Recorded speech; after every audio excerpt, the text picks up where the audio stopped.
My dear darling.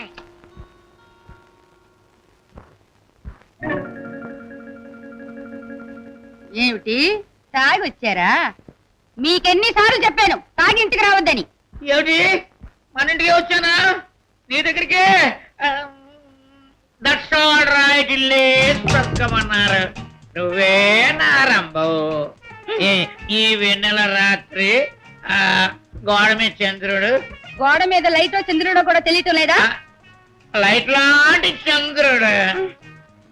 కంపు కంపు కాదే, అది మన కాపురానికి ఇంపు. నా తాపేశ్వరం కాజా, నా రామేశ్వరం కూజా, నేనే నీ రాజ్యాన్ని. ఏమిటి వేషాలు? 7 పిల్లలు కానీ ఎవరైనా వింటే నవ్విపోతారు. ఏడలేని వాళ్ళు ఎవరో నవ్వుతారే, నవ్వగలిగిన వాళ్ళ మనకేడిపిందికే రావెనకొండ. గమ్మున పడుకోండి. ఇంతేనా? అంతే. అంతే. ఏమిటి అంత ధైర్యమా? నా ధైర్యాన్ని శంకిస్తున్నా. నాకు ఒళ్ళు మండిందంటే ఏం చేస్తారు? ఏం చేస్తానా? ఏం చేస్తారని? ఏం చేస్తానా?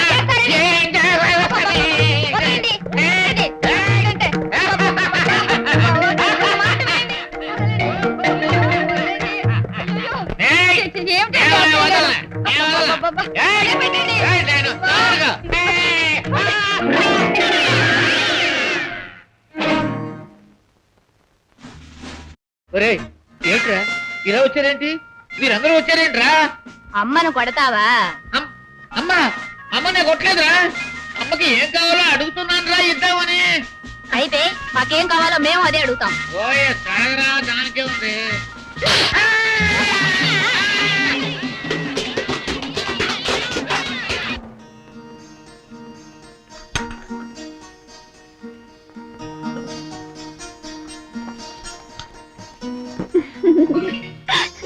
ఏమిటి ఇంత అడవిడి పడుతున్నారు? హాయ్ జ్యోతి. హాయ్. ఇందాక నుంచి నీ కోసం ఎదురు చూస్తున్నాను. Come. Oh beautiful. What me? బంగళా. బంగళా? ఇదే మన సొంతం కాదు, మా ఆఫీస్ గెస్ట్ హౌస్. ఓహో. Come sit down. థాంక్యూ. ఇంటి దగ్గర ఏం చెప్పొచ్చావు?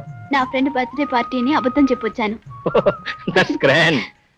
అబద్ధాలు ఆడటం ప్రేమికులకు మొదటి ఆరోగ్య సూత్రం. నువ్వు రోజు అబద్ధాలు ఆడుతూ ఉండు, మనం రోజు కలుసుకుంటూ ఉండు. ఓకే? ఇంట్లో ఎవరు లేరా?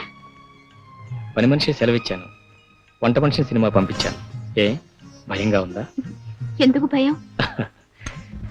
ఏం లేదు, ఇంత పెద్ద బంగళాలో మన ఇద్దరమే ఏకాంతంగా ఉన్నది. నాకు మీ మీద నమ్మకం ఉందిలేండి. Thanks, I know that. అందుకే కావాలని ఇంటికి ఆహ్వానించాను, మనసు విప్పి అన్ని విషయాలు మాట్లాడుకోవచ్చని. ఈ ఫోటో చిన్నప్పుడు మీ ఫోటోయేనా? స్వీట్.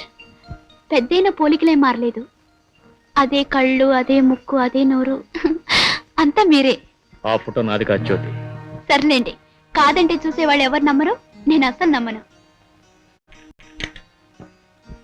ఆ ఫోటో వెనక ఎవరు నమ్మలేని నిజం అవుతుంది. ఏమిటండి అది? అది మా అబ్బాయిది. మీ అబ్బాయా? అవును జ్యోతి, నువ్వు అనుకున్నట్టు నేను బ్రహ్మచారిని కాదు. నాకు ఇదివరకే పెళ్లి అయింది. నేను హైదరాబాద్లో ఎంఏ చదువుతున్న రోజుల్లో కల్పన అనే అమ్మాయి నా జీవితంలో ప్రవేశించింది. ఆ ఆనందంలో సంవత్సరం ఒక క్షణంలో గడిచిపోయింది. నాకు డిగ్రీ చేతికొచ్చి ఉద్యోగం రాగానే మేము పెళ్లి చేసుకున్నాం. అప్పట్లో నా జీతం నెలకు 1000 రూపాయలు. నిజానికి దంపతులు సుఖంగా బ్రతకడానికి ఆ ఉద్యోగం చాలు. అయినా కల్పన కలవారంటి పిల్ల.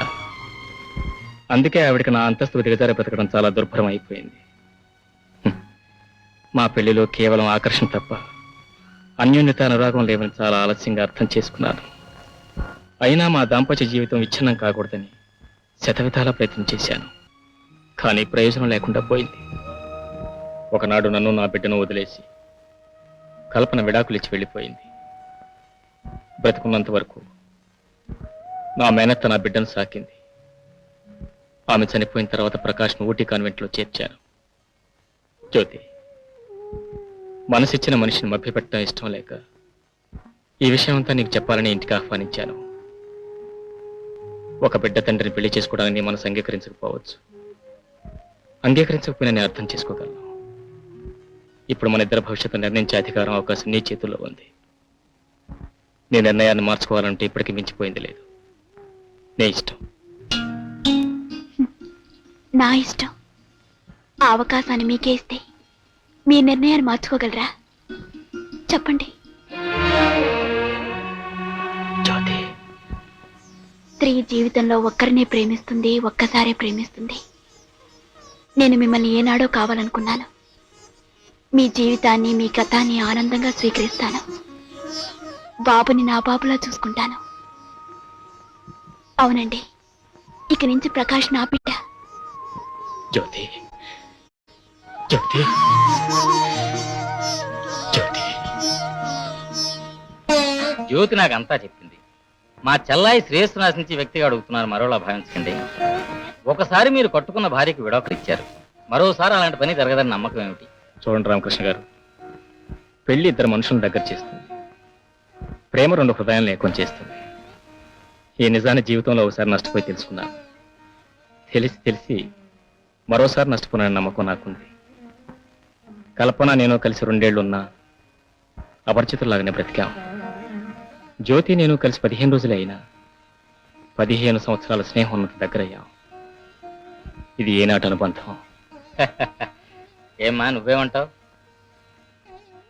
నేను చెప్పేదే ఉందన్నయ్య. ఆయన నా మనసులో మాట కూడా చెప్పేశారు. ఏమండి, వాళ్ళిద్దరికీ నచ్చితే మనకు అంతకన్నా కావాల్సిందే ఉందండి. అలాగే, నువ్వు వెళ్ళి భోజనానికి ఏర్పాట్లు చేయి. అలాగే. బావగారు లేవండి. థ్యాంక్స్.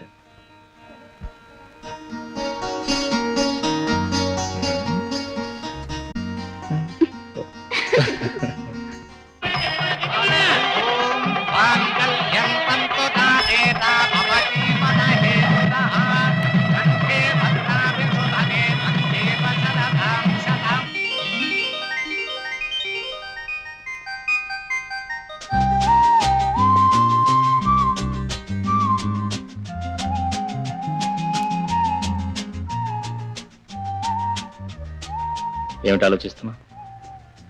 ఇది కళా నిజమా అని. ఆ అనుమానం ఎందుకు వచ్చింది? నెల రోజుల క్రితం నేనెవరో మీకు తెలియదు, మీరెవరో నాకు తెలియదు. కానీ ఈవేళ దానికి కారణం నాకు తెలుసు. ఏమిటి? అలా చెప్పడు. ఏది? ఇటు చూడు, ఇటు. మొట్టమొదటిసారి నేను చూడగా నాకేమనిపించింది తెలుసా? ఏమనిపించింది? అయ్యో! అది అనిపించింది. అవును, నన్ను చూడగా నీకు అనే అనిపించిందా? ఛీ, నాకేం అలా అనిపించలా. అమ్మ దొంగ. నిజం చెప్పు. ఏమండి, జీవితంలో ఎంతో పవిత్రమైన మొదటి రాత్రి హోటల్కి ఎందుకు తీసుకొచ్చారు? హాయిగా మన ఇంట్లోనే గడిపితే ఎంత ఆనందంగా ఉండేది, ఎంత తృప్తిగా ఉండేది. ఎందుకు అర్థం లేని ఖర్చులు?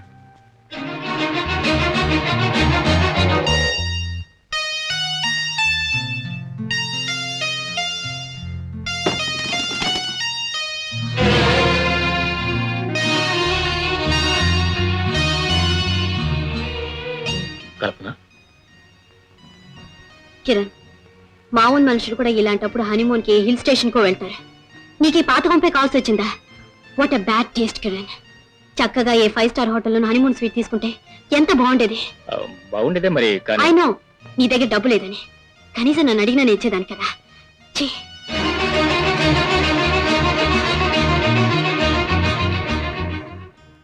ఏమండి, ఏమండి, ఏమిటి ఆలోచిస్తున్నారు? ఏ లోకంలో ఉన్నారండి? జ్యోతి, ఇన్నాళ్ళకి నా లోకంలోకి నేను కోరుకున్న మనిషి వచ్చింది. నువ్వు చెప్పింది నిజం. పద. మన ఇంటికి వెళ్దాం, ఇప్పుడే వెళ్దాం.